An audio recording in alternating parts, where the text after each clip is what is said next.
آزادی سے پہلے قادیان جو شہر ہے، جو کسی وجہ سے بدنام بھی ہے، وہاں سیرت کے بڑے جلسے ہوتے تھے۔ اس میں ایک مرتبہ مولانا مفتی شفیع صاحب گئے، دیوبند کے بڑے عالم دین، معارف القرآن کے مفسر ہیں،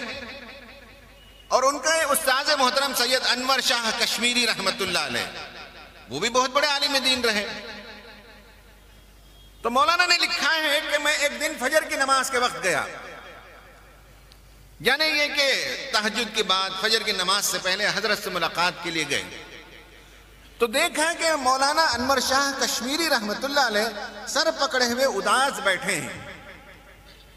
قریب گئے اور سلام کیا اور اپنے استاذ محترم سے پوچھا، استاذ محترم کیا بات ہے کہ آج آپ مغموم بیٹھے ہیں، غمگین بیٹھے ہیں؟ کیا کوئی حادثہ ہو گیا؟ کیا کوئی تکلیف ہو گئی؟ کیا کوئی پریشانی لاحق ہے آپ کو؟ کیا میں آپ کے لیے کچھ کر سکتا ہوں؟ تو انہوں نے کہا، ارے میاں، میں نے عمر ضائع کر دی، میں نے عمر ضائع کر دی۔ مولانا مفتی شفیع صاحب نے پوچھا کہ استاذ محترم، آپ جیسا بلند پایا عالم دین جس نے پوری زندگی دین کی خدمت کے لیے لگا دی، اگر وہ یہ کہے کہ میں نے عمر ضائع کر دی، تو ہم جیسے لوگوں کا کہاں شمار، ہم نے زندگی کو کہاں استعمال کیا؟ پھر کیا ہو گیا؟ تو انور شاہ کشمیری صاحب نے کہا کہ میں سوچتا رہتا ہوں آج کل، میں نے پوری عمر فقہ حنفی کی برتری کو ثابت کرنے کے لیے زور لگا دیا، ہر بات پر دلیل ڈھونڈ کر لے آیا،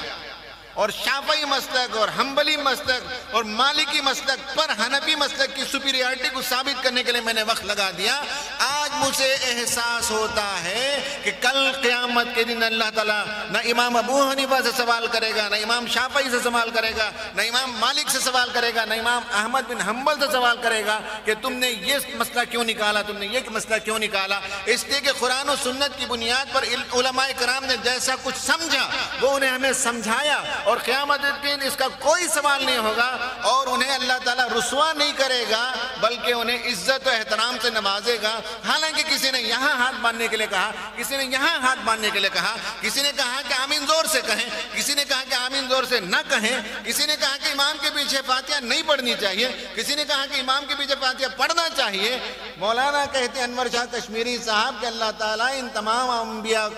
تمام ائمہ کو قیامت کے دن رسوا نہیں کرے گا، اور ارے میاں سنو، اس کا سوال بھی نہیں ہوگا کہ تم نے نماز کیسے ادا کی، نماز پڑھی بس یہ دیکھا جائے گا، خشوع کے ساتھ نماز پڑھی یہ دیکھا جائے گا، اور باقی جو چھوٹی چھوٹی چیزوں میں جو ہم الجھے ہوئے ہیں کہتے ہیں کہ اس کا کوئی سوال تک نہیں ہوگا، میں نے اپنی عمر ضائع کر دی، اس میں لگا دی۔